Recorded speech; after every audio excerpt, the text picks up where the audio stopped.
আসসালামু আলাইকুম ভাই। ওয়ালাইকুম আসসালাম। আপনি কি আপনার বাসা কোন জায়গায় ভাই? বাহুবল মিরপুর। আপনারা বাবু ভাইরা শোনেন?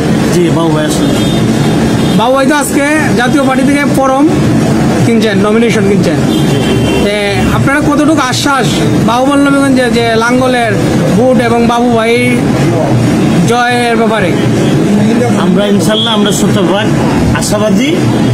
আব্দুল মুনিম চৌধুরী বাবু বিগত সাবেক এমপি হিসাবে ওনার যে বাহুবল নবীগঞ্জের 850 গ্রাম, উনি এমন কোনো গ্রাম নেই উনি মানুষের দল মত নির্বিশেষে উনি এমপি হওয়ার পরে স্কুল কলেজ মাদ্রাসা এমনকি দোতলা ভবন সহ প্রত্যেকটি রন্ধ্রে রন্ধ্রে ওনার কাজ, যে কারণে আমরা বিশ্বাসী যে অবহেলিত বাহুবল নবীগঞ্জবাসী বিগত নির্বাচনে স্বাধীনতার পরে যে উন্নয়ন পায়নি এম এ মুনিম চৌধুরী বাবু ভাইয়ের আমলে উনি শতভাগ নির্বাচন হয়েছে, 100% বিদ্যুতায়ন হয়েছে।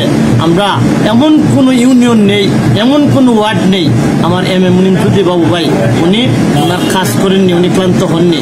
কিন্তু আমরা এবারও আশাবাদী ইনশাল্লাহ উনি যে ফরম কিনেছেন আমরা বিশ্বাসী বাহুবল নবীগঞ্জের আমি জাতীয় পার্টি বাহুবল উপজেলা যুগ্ম আহ্বায়ক হিসেবে আশাবাদী উনি আগামীতে দল মত নির্বিশেষে ওনাকে ওনার এই বিগত যে উনি যে কাজ করেছেন এই কাজের প্রতিফলন হিসাবে সবাই তাকে নির্বাচিত করবে, এই আমি শতভাগ আশাবাদী।